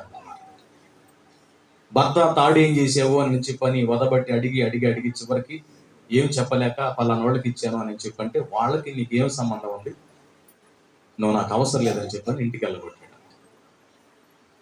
అనగా ఇప్పుడు నా కోసం ప్రార్థన చేయాలయ్యా, దేవుడు సహాయం చేయాలి, ప్రార్థన చేయాలి. ప్రార్థన చేస్తాం, దేవుడు వింటాడు. ఈలోపు వచ్చిన అనార్థాలు పరిస్థితులు ఏంది, ఈలోపు వచ్చిన మానసిక క్షోభ ఏంది, ఈలోపు కుటుంబంలో పరిస్థితులు ఏంది, ఆ పిల్లల పరిస్థితులు ఏంది ఆలోచించండి. కొన్ని హద్దులు ఉన్నాయి. ప్రేమించడానికి హద్దులు ఉన్నాయి. నేను యేసు ప్రభుని నమ్ముకున్న నూతన దినాల్లో ఒక అతని కట్నాలు ఇప్పించాను. దేవుడు నాకు బుద్ధి నేర్పాడు. 10,000 రూపాయలు, నేను అతని బండి 10,000 రూపాయలు అయింది, నాకు అవగాహన లేక 25,000 రూపాయలు ఇప్పించాను. 25,000 రూపాయలు ఇప్పించినాక దానికి వడ్డీ 25,000 అయింది, 50,000 అయింది. 50,000 నేను కట్టాల్సి వచ్చింది. సరే ఆ బండి అమ్ముతానంటే, సరే ఎంతో కొంత వస్తుంది, బండి అమ్ముతానంటే అది మా నాన్న పేరు మీద ఉంది, మా నాన్నకి గుర్తుగా కొనిపెట్టాడు, నాకు మా నాన్న చనిపోయాడు, జ్ఞాపకార్థం ఉంచుకుంటానంట. సరే దాని కింద డబ్బులు ఇవ్వంటే నేను ఇవ్వనంటాను. ఇప్పుడు ఆ బండి ఏమో అమ్మాయి తీసుకునేదంట, 50,000 నేను కట్టాను. ఇంకా అక్కడి నుంచి ఏం చేశానో తెలుసా? ఎవరు ఎంత కష్టమని నేను అడిగినా, నా దగ్గర ఇదిగో ఈ 2,000 ఉన్నాయి, ఉంచుకో, అయ్యి నీకు ఇష్టం వచ్చినప్పుడు గుర్తుదే, ఇవ్వకపోయినా పర్వాలేదు. అట్లా సంఘంలో ఒకళ్ళ మధ్య ఒకళ్ళు ప్రేమగానే ఉండట్టు ఉండి ఇలాంటి పరిస్థితులు తెచ్చుకుంటారు. నేను అందుకే చెప్తున్నాను, కొన్ని హద్దులు ఉంటాయి. ఆ హద్దుల్లో మనము వ్యవహరించాల్సిన అవసరం ఉంది. Praise lord. దేవుని నమ్ముకొని దేవుని ఆధ్యాత్మికమైన జీవితంలో వెళ్ళే వాళ్ళకు కూడా మనకి కొన్ని హద్దులు ఉన్నాయి. ఎలా పడితే అలా పోకూడదు. కొంతమంది ఏం చేస్తారు తెలిసి ఈ మధ్యకాలంలో ఆ కాలనీలోనో లేదా ఆ ఏరియాలోనో డీజేలు పెడితే వీళ్ళు పోయి ఆ డ్యాన్సుల దగ్గర పోయి చూస్తున్నారు.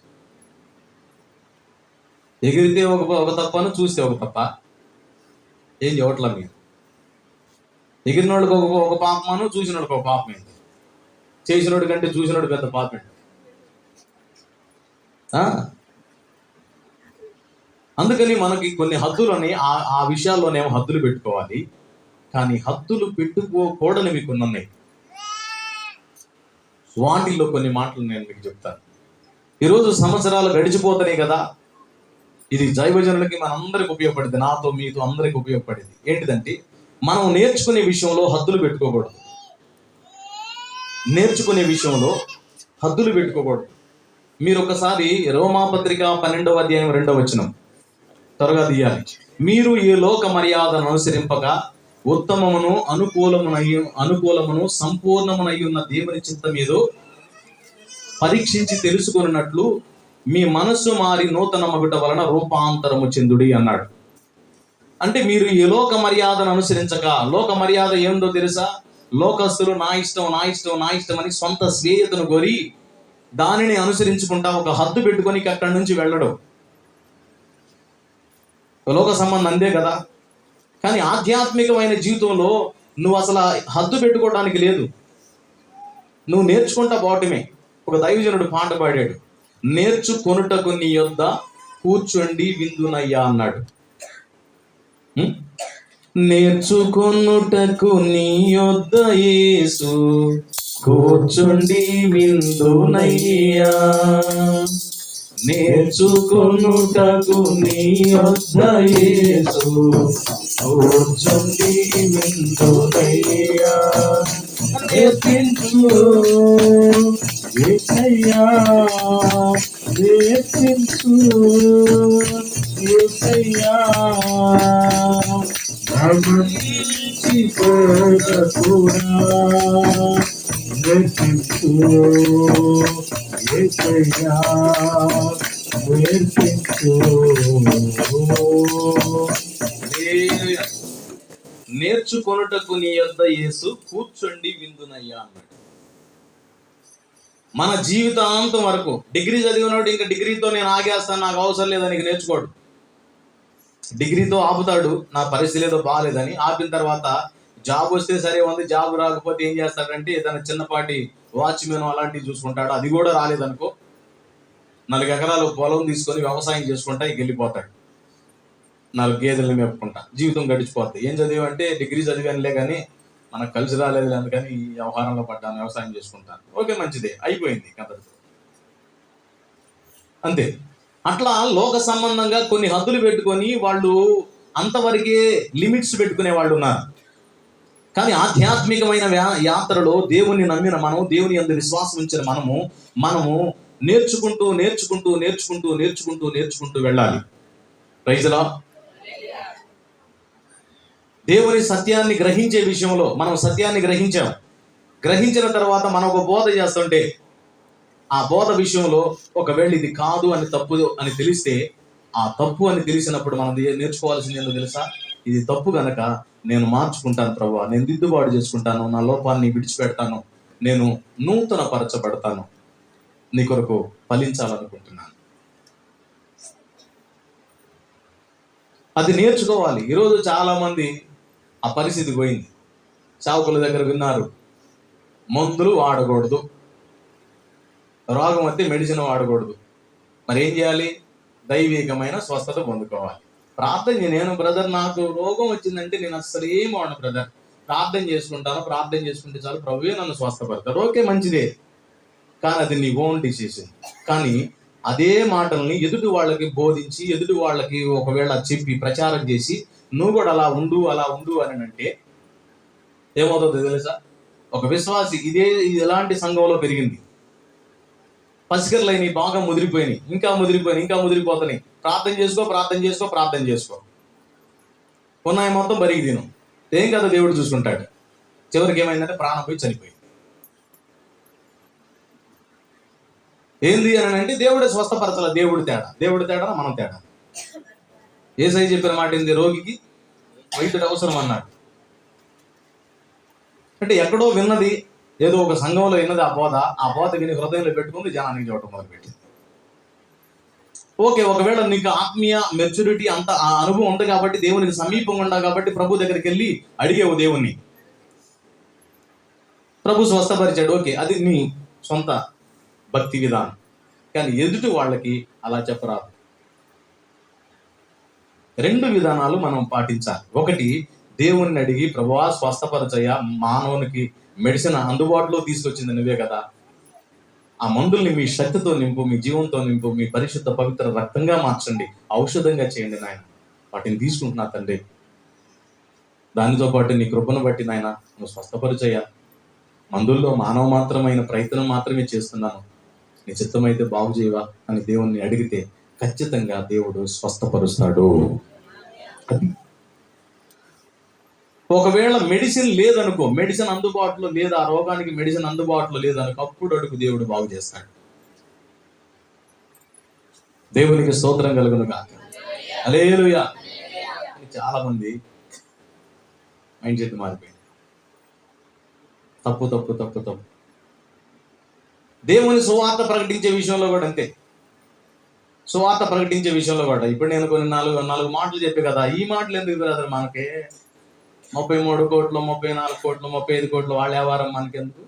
యేసుప్రభు సర్వశక్తి మంతుడు, పాపుల కొరకు ప్రాణం పెట్టాడు, మరీ కడుపును పుట్టాడు, కిస్మిస్ పండుగ చేసుకున్నాం, ఉయ్యాలే చూస్తాం.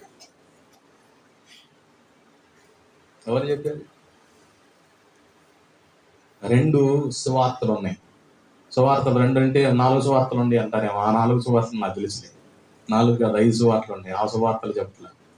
సువార్త ప్రకటించే విధానాలు 2 రకాలు. నంబర్ 1 పౌలు ప్రకటించే సువార్త. నంబర్ 2 పేతురు ప్రకటించిన సువార్త. గలతీయులకు రాసిన పత్రిక ఒకసారి చూస్తారా? గలతీయులకు రాసిన పత్రిక, అపోస్తలుడైన పౌలు గలతీయులకు రాసిన పత్రిక 2వ అధ్యాయము 8వ వచనం. సున్నతి పొందిన వారికి అపోస్తలుడనగుటకు పేతురునకు సామర్థ్యం కలుగజేసిన వాడే అన్యజనులకును అపోస్తలుడనగుటకు నాకును సామర్థ్యము కలుగజేసినని వారు గ్రహించినప్పుడు, స్తంభములుగా ఎంచబడిన యాకోబు, కేఫా, యోహాను అను వారు నాకు అనుగ్రహింపబడిన కృపను కనుగొని, మేము అన్యజనులకును తాము సున్నతి పొందిన వారికి అపోస్తలులుగా ఉండవరని చెప్పి తమతో పాలివారం అవునుటకు సూచనగా నాకును బర్నబాకును కుడి చేతినిచ్చిరి. సున్నతి పొందిన వారికి సువార్త ప్రకటించడానికి పేతురునకు సామర్థ్యాన్ని ఇచ్చాడంట దేవుడు. సున్నతి పొందని అన్యజనుల దగ్గరికి సువార్త ప్రకటించడానికి పౌలుకి దేవుడు కృపనిచ్చాడు.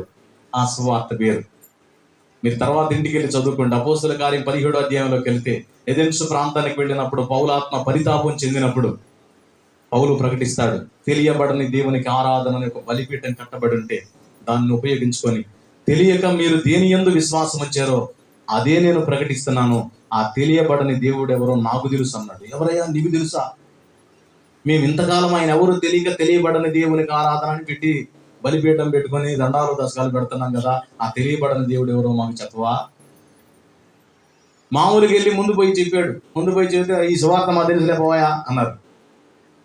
ఊరు బయటకు వచ్చి ఆలోచించాడు, ప్రభా ఏం చేయాలి నాయన, గుండెల్లో భారం ఉంది, నశించిపోతున్న ఆత్మల కళ్ళెదుట కనపడుతున్నారు, ప్రాంతం అంతా విగ్రహములతో నింపబడి ఉంది, ఏం చేయాలి ప్రభా, దయచేసి నాకు సహాయం చేయి అని దేవుణ్ణి ప్రార్థన చేస్తున్నప్పుడు పౌలు భక్తుడు ఆ బలిపీఠం కనపడితే దాని చరిత్ర అడిగాడు. వాళ్ళు చెప్పారు, అయ్యా మా ఊర్లో ఉన్న వాళ్ళందరికీ కురుపులు గడ్డలు లేచిన రహస్య స్థలాల్లో, అదంతా తట్టుకోలేక మేమందరం బాధపడతా ఉంటే మేమందరం మా ఊరు వాళ్ళందరూ ఒక నిర్ణయానికి వచ్చాము, ఏదో మొత్తానికి ఏదో దేవుడికో దేవతకో మనం అన్యాయం చేసాంరా, అందుకని ఇంటికి ఒక గేదో దూడో గొర్రెపిల్లో ఏదో ఒక దాన్ని వదులుతాం, అవన్నీ ఎక్కడికి పోతాయో ఆ దేవుడికి అన్యాయం చేసాం, వాళ్ళకి ఆ దేవుడికి బలిద్దాం, అప్పుడు మనకు తగ్గిద్ది అని చెప్పని నిర్ణయం తీసుకున్నామయ్యా. అటన్నింటిని ఊరి మీద వదిలితే అయ్యేం చేసింది తెలుసా? చాలా దేవతా గుళ్ళు ఉన్నాయి కానీ ఏ గుడి దగ్గరకు పోకుండా ఖాళీ స్థలంలో పోయి కూర్చున్నాయి నిలబడి. ఇప్పుడు ఈ దేవుడు ఎవరు అంటే మనకేం అర్థం కాదు. ఒకటే, మరి ఏం చేద్దామని అంటే పక్కనోడు చెప్పాడు, తెలియదు కనుక తెలియబడని దేవునికి అని పెట్టి బలిద్దాం అని చెప్పి ఒక్క ముక్క చాలని ఆ ముక్క తీసుకుని వచ్చి చెప్పాడు. అప్పుడు కొందరు తర్వాత చూద్దాంలే అన్నారు, కొందరు వీడేదో కొత్త బోధ ఇచ్చారన్నారు, కొంతమంది మాత్రం దేవుని యందు విశ్వాసం ఉంచారు. కాబట్టి సువార్తని 2 విధాలు మనం గుర్తుపట్టాలి. నీకు దేవుడు ఏ కోణంలో ఇచ్చాడో దాన్ని అనుసరించినడు అయితే పక్కన చెప్పే వాళ్ళకి పోట్లు వేయబా, గండి వేయబా, ఆయన చెప్పే దుర్బోధ అనబా. ఏ విధము చేతనైనను ఒక ఆత్మను రక్షించడం మనకు కావాలి. ఒక ఆత్మని, గుండెల్లో భారం ఉన్నవాడు ఏదో ఒకటి ఎత్తుకుంటాడండి. ఒక ఆత్మని ఎలా రక్షించాలి, ఎలా సంపాదించుకోవాలి, ఆ ఆత్మని సంపాదించుకోకపోతే మరి వాళ్ళు నశించిపోతారు కదా. హెస్కేలు గ్రంథంలో అన్నాడు కదా, దుష్టుడు తన దుర్మార్గతను బట్టి నశించును గాని వాడు చేసిన పాపములను బట్టి. అయితే వానికి ఒకవేళ నువ్వు చెప్పకపోతే, తప్పు ఇది ఒప్పు అని చెప్పకపోతే, వాని రక్తమునకు నిన్ను ఉత్తరవాదిగా చేసి ఆ రక్తాపరాధం నీ మీద వేసి నిన్ను లెక్కలోకి వేస్తాను. రైజురా, మీ పని అయిపోయినట్టు గట్టిగా చెప్పాలి. అందుకే జాషువా నాకు 8ంటికి ఎత్తే బాగుండేది. 2 చేతులు ఎత్తి స్తోత్రం చెప్పండి ప్లీజ్. ఈసారి ఏం చేస్తారంటే, ఎప్పుడైనా కూటమి పెడితే దైవజనుడికి 8 గంటల్లోపు, దైవజనుడు 8 గంటల్లోపు ఇవ్వాలి అని అంటే మీరు 8 గంటలకు రావాలి. అమ్మ తప్పేం లేదు, మీరు వెనకొచ్చారు తప్పట్ల నా బాపండి. చాలా మంచోళ్ళని నేను ఎరుగుదును. కొంచెం జస్ట్ ముందు వచ్చారనుకో దేవుని వాక్యం వింటానుకుంటుంది. దేవునికి స్తోత్రం కలుగునుగా. కాబట్టి బోధ విషయంలో నేర్చుకోవాలనే మాటలు చెబుతున్నాను. అలాగనే ఆధ్యాత్మికమైన విషయంలో కూడా నేర్చుకోవాలి. దైవజనుడి దగ్గరికి వెళ్ళి సమీపంగా ఉండి ఆయన భక్తి విధానం ఏంది, ఆయన ప్రార్థన నడిపింపింది, ఆయన ఆత్మీయ కోణం ఏంది. దైవజనుడి దగ్గరికి తరచుగా వెళ్ళాలి. వెళ్ళినప్పుడు ఆయన చేతుల మీద ప్రార్థన చేసినప్పుడు ప్రార్థన చేసే ప్రార్థన కూడా గుర్తించాలి. తెలుసా మీకు? దైవజనుడి దగ్గరికి వెళ్ళినప్పుడు దైవజనుడు చేతులు పెట్టినప్పుడు నా కోసం అసలు ఏం ప్రార్థన చేస్తున్నాడని మనం గుర్తుపట్టాలి.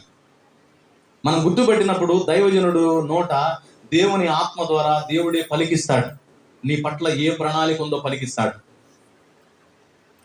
ఆ మాటను పట్టుకొని ఆ తర్వాత నువ్వు దేవుని సన్నిధిలో పెనుకలాడితే నీ పట్ల ఏ ప్రణాళిక కలిగి ఉందో ఆ ప్రణాళిక బద్ధంగా దేవుడు నేను వాడుకోవటం మొదలు పెడతాడు. అది చెయ్యాలి. ఏదో వచ్చేలే 2 మాటలు ప్రార్థన చేసుకున్నానులే, వెళ్ళిపోయింది అంటే ఇప్పుడు నీకు చదువు రాదు. చదువు రాకపోతే ప్రార్థనా పరిచర్య ఉంది. ప్రపంచాన్ని కదిలించే చెయ్యి ఒకటి ఉంది, దాన్ని కదిలించేది ప్రార్థన అన్నాడు ఒక దైవజనుడు. మరొక దైవజనుడు ఒక్క ప్రార్థనా పరుడు 100 మంది సేవకులతో సమానం అన్నాడు. 4 గోడల మధ్య కూర్చొని, ఇప్పుడు నేను ప్రకటిస్తున్నాను ఇంతవరకే ప్రకటిస్తా, లేకపోతే యంత్ర శబ్దం ద్వారా వినపడుతుంటే అంతవరకే ప్రకటిస్తా. కానీ ఒక మాట చెప్పనా, 4 గోడల మధ్య కూర్చొని మోకాళ్ళు వేసి దేవుని వైపు చేతులెచ్చి ప్రార్థన చేసి ఒక ప్రార్థనా పరుడు ప్రపంచంలో ఏ స్థలానికైనా వెళ్ళి ప్రభు కార్యాన్ని చూడగలడు. కొట్టు. డిఎల్ మూడీ అనే దైవజనుడు 5 కోట్ల మందిని దేవుని కొరకు సంపాదించాడని నేను విన్నా. కొంతమంది 3 కోట్లు అని చెప్పడం విన్నా. సరే 3 కోట్లు లేకపోతే చివరికి 1 కోటి మంది అని అనుకుందాం. 5 దిద్దాం, 3 దిద్దాం, 2 కోట్లు వేసుకోండి. సరే 2 కోట్ల మందిని నడిపించిన తర్వాత అవసాన దశలో దేవుని దగ్గరికి వెళ్ళి అడిగాడంట, ప్రార్థన చేసుకుంటా, ప్రభా నీ కృపను బట్టి కోట్ల మందిని నీ కొరకు సంపాదించడానికి నన్ను వాడుకున్నావయ్యా, నీకు చాలా వందనాలు, కృతజ్ఞతలయ్యా. ఏ కారణాన్ని బట్టి నాలో ఏ తలంతు చూసావు, ఏ తలంతును బట్టి నన్ను వాడుకున్నావు, నాలో నీకు కనపడింది ఏందయ్యా అని చెప్పని దేవుని దగ్గర ప్రార్థన చేస్తూ ఉంటే చక్రాల కుర్చీలో 2 ఉంటే ఆ 2 చక్రాల కుర్చీలో ఉన్న 2 స్త్రీలను దేవుడు చూపించడం మొదలు పెట్టాడంట. ఇదేంది, నేను ఎలా వాడబడ్డాను, ఏ తలంతును బట్టి వాడు, పాట, మాట, లేకపోతే ఎలా, నా టాలెంట్ ఏంది, లేకపోతే స్వస్థత వలన, దేని వలన అని చెప్పి నేను అడుగుతుంటే ఎవరో 2 అవిటోళ్ళని చూపిస్తారు. ప్రభువా నీకు అర్థం కాలేదనుకుంటా, మళ్ళా అడుగుతున్నాను అయ్యా అని మళ్ళా ప్రార్థన చేశాడంట. 2వ రోజు మళ్ళా 2 చూపించాడు. అయ్యో ప్రభువా నేను చెబుతుంది నీకు అర్థం కావట్లా, నా ప్రార్థన ఆలకించు, నా భాష నువ్వు అర్థం చేసుకో, ఎలా నువ్వు నన్ను వాడుకొని ఇన్ని కోట్ల మందిని రక్షణలోకి నడిపించావని 3వ రోజు అడిగితే 3వ రోజు కూడా అలానే చూపించాడంట. అప్పుడు దేవునితో మాట్లాడుతూ, ప్రభు వీణలు చూపిస్తావేంది అని అంటే దేవుడు మెల్లనైన స్వరంతో మాట్లాడుతున్నాడట. కుమారుడా కుమారుడా చిత్తం ఆయన చెప్పు, నిన్ను వాడుకొని ఇంతమందిని రక్షణలోనికి నడిపించడానికి మెయిన్ కారణం ఏందో తెలుసా? నువ్వు ఒక దినాన ఉపదేశం చేస్తున్నప్పుడు నీ ఉపదేశాన్ని చేత దర్శించబడి ఇద్దరు అక్కా చెల్లెండ్రు, 2 కాళ్ళు లేని అవిటి పిల్లలు, వాళ్ళిద్దరు చక్రాల కుర్చీలోనే ఉంటారు. వాళ్ళు ఆ రోజు తీర్మానం చేసుకున్నారు ఏమన్నా తెలుసా? దేవా, మా దైవజనుడి కొరకు ఆయన జీవితం ముగిసేంత వరకు మేమిద్దరం నిర్విరామంగా మీ దాసుని పక్షాన చేతులెత్తి ప్రార్థన చేస్తాం. మాకు ఇచ్చిన ఆత్మీయ నాయకుడిని నువ్వు వాడుకోయా, మా దైవజనుడిని వాడుకోయా అని వాళ్ళు కన్నీళ్లు విడిచి ప్రార్థన చేసి తీర్మానం చేశారు. ఆనాటి నుంచి ఈనాటి వరకు వాళ్ళు నిర్విరామంగా నీ కొరకు చేతులెత్తి ప్రార్థన చేస్తున్నారు. వారు చేసిన ప్రార్థనే నేను నిన్ను వాడుకొని కోట్ల మందిని రక్షణలోకి నడిపించడానికి కారణం అన్నాడంట. ఇప్పుడు కూడా ఈరోజు నీకు చదువు రాకపోవచ్చు, చదువు రాదు అని నేను మాటతోటి హద్దు పెట్టుకుని వదిలేసావు. ఇప్పుడు అన్న అడుగు, ఏందనంటే నాకు చదువు రాదు. ఏం చేశాను? నేనేం ఆత్మగా రక్షించాను? కరపత్రికలు ఇద్దామంటే ఎగబడి కొడుతున్నారు మొత్తం మాటలు. ఏం చేశాను? కానీ నేను చెప్పనా, నీకేమీ చేతకపోవచ్చు, కానీ మందిరంలోకి వచ్చి ప్రతిరోజు సాయంకాలం దైవజనుడు ఉంటాడో ఉండడో, దైవజనుడు వాళ్ళు ఉంటుందో ఎందుకంటే 4-5 తండ్రి సన్నిధి పరిచర్య అంటే ఎవరు చూసినా 7-8 సంఘాలు ఉంటాయి, కనీసం 4 ఉంటాయి, కనీసం 3 ఉంటాయి. ఇప్పుడు ఈ 3 సంఘాలు ఆడకి తిరగాలంటే వాళ్ళకి జర్నీలతోనే సరిపోతాయి. నేను నిన్న ఒక్కరోజే నేను దాదాపు 350 కిలోమీటర్లు జర్నీ చేయాల్సి వచ్చింది. ఒక 1 ఆదివారం, ప్రతి వారం అట్లా చేయాలి. ఏదో కారు ఉంది కాబట్టి సరిపోయింది, అది కూడా నేనే డ్రైవింగ్ చేసుకోవాలి. మళ్ళీ మెసేజ్ సిద్ధపడాలి, మళ్ళీ ప్రార్థన లేకపోతే అక్కడ ఫలితం ఉండదు. అట్లా చేస్తాను. కాబట్టి వాళ్ళు ఉండా లేకపోయినా నువ్వు ఇక్కడ స్థానికంగా ఉన్నావు కనుక నువ్వు చేయాల్సిన పని ఏందో తెలుసా? ఒకళ్ళనో ఇద్దరునో ముగ్గురునో నువ్వు సమకూర్చుకొని, ఎవరు రారనుకో, నువ్వు ఒక్కదానివే రా. గంట చేయమని నేను అంటలా, అరగంట చేయమని అడగట్లా. నువ్వు 5 నిమిషాలే వచ్చి ప్రార్థన చేసుకో. 5 నిమిషాలే వచ్చి ప్రార్థన చేసుకో. ఆ 5 నిమిషాలతో ప్రారంభమైన ప్రార్థన ఒక గొప్ప ఉజ్జీవానికి నాంది పలికింది. నేను ఒక మాట చెప్పనా, ఇక్కడ నుంచి చిలకలూరిపేట షాలేమన్న దగ్గరికి వెళ్తారు. నేను అంటాను, ఇక్కడ జరిగిన ఉజ్జీవాన్ని చూసి చిలకలూరిపేట షాలేమన్న దగ్గర నుంచి దండ్లమూడిలో ఉద్యమం రగిలిందంటని అక్కడ నుంచి ఇక్కడికి వచ్చి దేవుని ఆరాధించుకోవాలి. అది చరిత్ర. దేవుడు పక్షపాతిగాడు, దేవుడు న్యాయవంతుడు.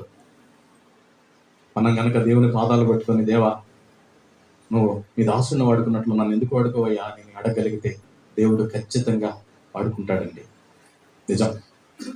ఎందుకంటే దైవజనుడు షాలేమన్న చాలాసార్లు ఉపదేశంలో చెప్పడం నేను విన్నాను. నువ్వు డిఎల్ మూడీకే దేవుడువా, డేవిడ్ బ్రెయినార్డ్కే దేవుడువా, నాకు దేవుడు కాదా? నేనేదో దేశాలని రాష్ట్రాలను కదిలించమని అడగట్లా. ఈ చిలకలూరిపేట పట్టణానికి ఆశీర్వాదకరంగా నన్ను నిలవబెట్టమని కన్నీళ్లు విడిచి ప్రార్థన చేశాడట. ఆయనతో పాటు ఇళ్లలో పాచి పని చేసుకునే మున్సిపాలిటీ వర్కర్లు కొంతమంది చెల్లెళ్ళు ఉన్నారు. వాళ్ళు కూడా కలిసి అన్నతో ప్రార్థన చేయడం మొదలుపెట్టారు. ఆ 2 ప్రార్థనలు ఆలకించి ఈరోజు ఆంధ్ర రాష్ట్రమే కాదు, తెలుగు 2 రాష్ట్రాల్లోనూ ఇతర దేశాల్లో కూడా తెలుగు వారికి పరిచయం అవడానికి దేవుడు వాడుకున్నాడు. నేను చెప్తున్నాను, గడిచిన సంవత్సరాలు ఏమో నాకు తెలియదు, ఈ సంవత్సరంలో నువ్వు ఈరోజు తీర్మానం చేసుకోవాలి. 100 మంది కాకపోవచ్చు, 10 మంది కాకపోవచ్చు, 20 మంది కాకపోవచ్చు, ఆ అవిటి పిల్లల వలె, అక్కళ్ళ వలె ఇద్దరు గనక తీర్మానం చేసుకొని ఇక్కడ మొదలు పెడితే చాలు. నువ్వు ఒక్కరోజు ప్రార్థన చేస్తే 2వ రోజు మళ్ళా నీ కోసం దేవుడు వచ్చి కూర్చుంటాడు. నువ్వు రాక ముందే వచ్చి కూర్చుంటాడు.